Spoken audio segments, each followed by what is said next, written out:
Several studies over the last few years, speaking of burn, have shown that burnout is becoming a real issue for many people. That's right. And here's just one of those studies from the American Psychology Association. Their last Work in America survey found 77% of workers experienced work-related stress in the last month since they were surveyed. On top of that, 57% experienced symptoms of burnout. Oof, that's real. I mean, I feel it. Yeah. And our next guest is sharing tips on how we can battle burnouts and better manage our stress. Joining us live this morning is Dr. Thea Gallagher. She is a clinical psychologist and associate professor at NYU Langone Health. Hello, Dr. Gallagher. It's great to see you. Hi, thank you for having me. Happy to be here. I know. Of course. Happy, even though it's a dreadful topic, but it's a real topic. It is real. Yeah. Can you first talk to us about the overall state of burnout? How often are you seeing this in your fields and with the people that you are talking to? Yeah, so, it's not great. And I think that's what we're bringing attention to right now is that it is a huge problem. It's a huge problem with healthcare workers, but across all types of employment. You just showed those stats.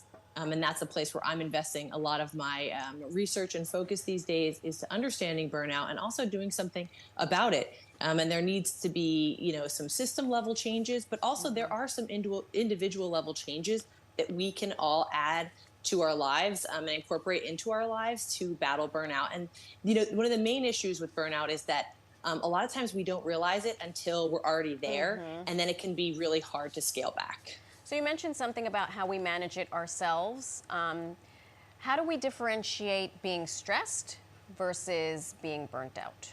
How are they different? Yeah, there's an appropriate amount of stress before maybe you give a speech or you're giving a presentation where you feel like those nerves, and then afterward you feel really proud, you feel really good. Burnout is something that's a little bit more continuous, right? You're noticing a pattern over time. It's starting to interfere with your mood, your functioning.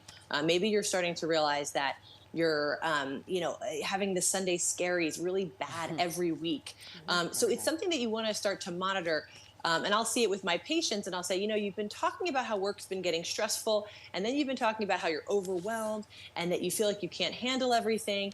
And you feel like a failure and other, you can't keep up with everything in your life. And so I think it's looking for that pattern over time. Well, this is very true. Yeah. Now, who's most likely to experience this burnout?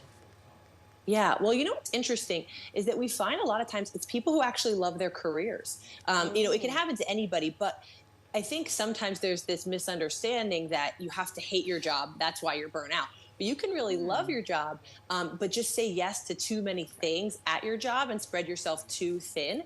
And that can become the problem.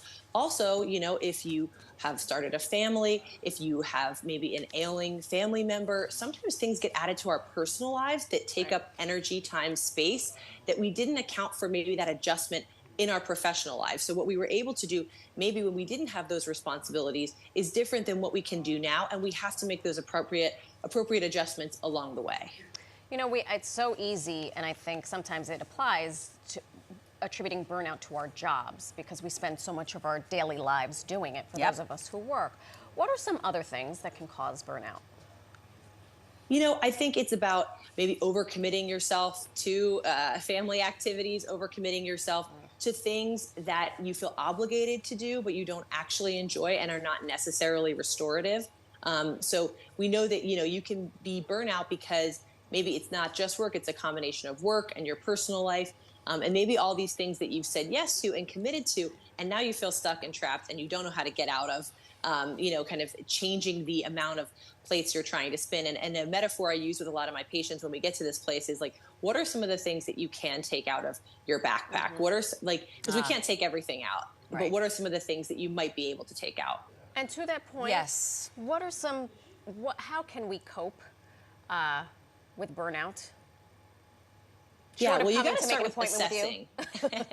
You got to start with assessing, am I burnout? And this is an iterative process with yourself. It's not like a one and done. You want to take an assessment and maybe make a list of the things that are on your plate. Sometimes when you do that, you're like, oh my gosh, I am doing a lot. And I feel like I'm doing I'm doing bad at everything, but maybe that's because I just have too much on my plate. So it's really important to start thinking about all of the things that are on your plate. I think they did a survey recently saying that, a working parent pretty much works from like 6:30 in the morning till 8:30 or 9 at night. That's a really long day with a lot of responsibilities, a lot of activity. So you have to take that assessment and then see, is there anything I can outsource? Is there anything I can delegate, take off my plate? Can I talk to my supervisor and say, hey, I just cannot accomplish this work in the time that I have slated to do this job? And or when changes arise, being transparent about, hey, I have a sick parent, I have a health problem, I need to maybe adjust my responsibilities and expectations. And sometimes it's also about asking for help in your personal life and maybe renegotiating division of labor in your house, different things like that. But you have to, again, you can't change the problem until you understand it a little bit more. I love that. Thank you, Dr. Thea Gallagher. Wealth of knowledge, as always. We appreciate you joining us this morning. Thank you so much.